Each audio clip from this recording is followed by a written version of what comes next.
southern fields, barren, strange fruit.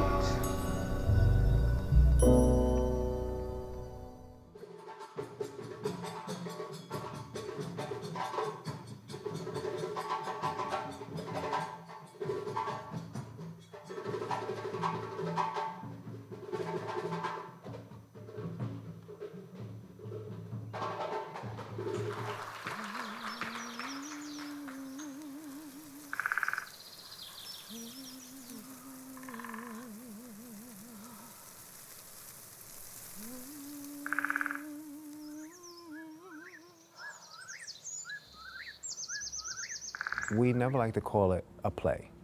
Well, we've been taught actually to call it a psychodrama. We were able to connect to something a lot deeper and understand its purpose even more. That's designed to help us to get in touch with the realities in which we face and to deal with a cultural lens whereby we can address some of the issues of our day, but also to connect to the realities of our ancestors as well. I think it's really important that our young people really grapple and understand the realities and the horrors of slavery and the Middle Passage. Too often, we only get 4 pages in a textbook, February, Black History Month. We are the stewards of our own story. Nobody's gonna tell our story like we can tell our story. Oh, Grandma, what about the family burial ground? How many people are buried there? I know you see adults speaking. Mind your manners and go and play. Simon, it's all right. It's good for him to be curious and ask lots of questions. How else will he find out what he needs to know? Anouk, come here, baby.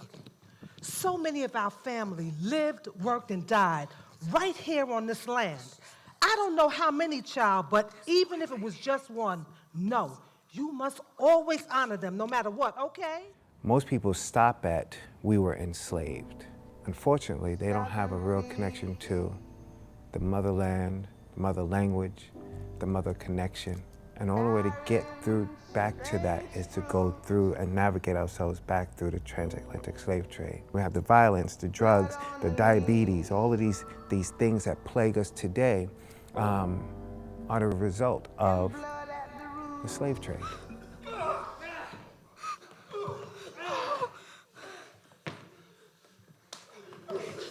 They beat him. Bad. So bad he could barely see out of his own eyes. The only way we knew he was alive is because his lips was moving. Hard to breathe in these tiny spaces. We cried silently because we knew what was going to happen next. Wasteful. Not only are you losing valuable stock by hangings, you're having uprisings and slaves are running away. I have a fail-proof method for controlling your black slaves.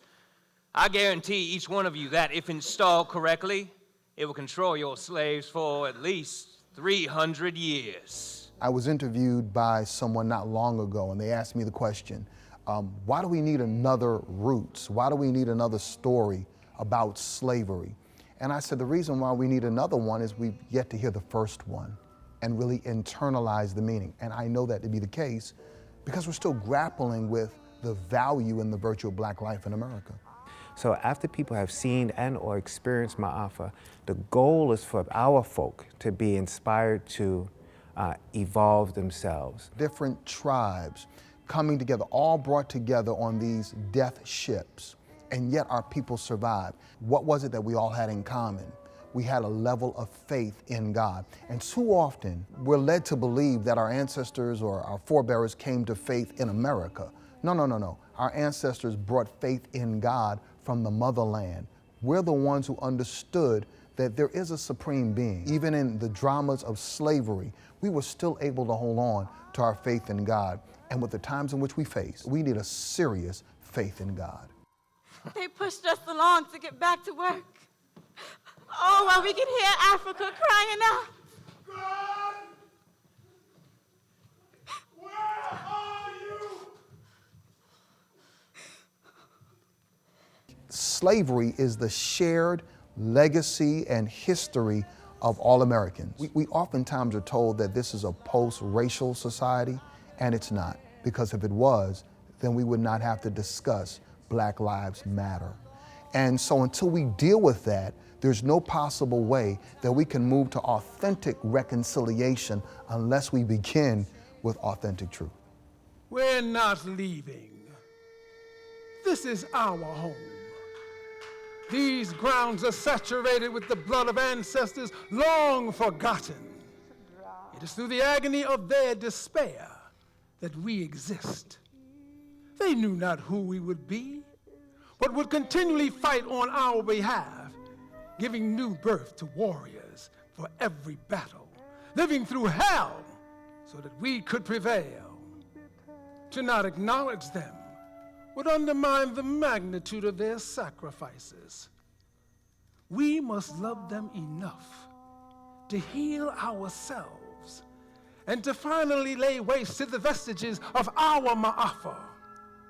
We must reconnect to a truth that precedes our captivity and move ourselves forward into a new reality.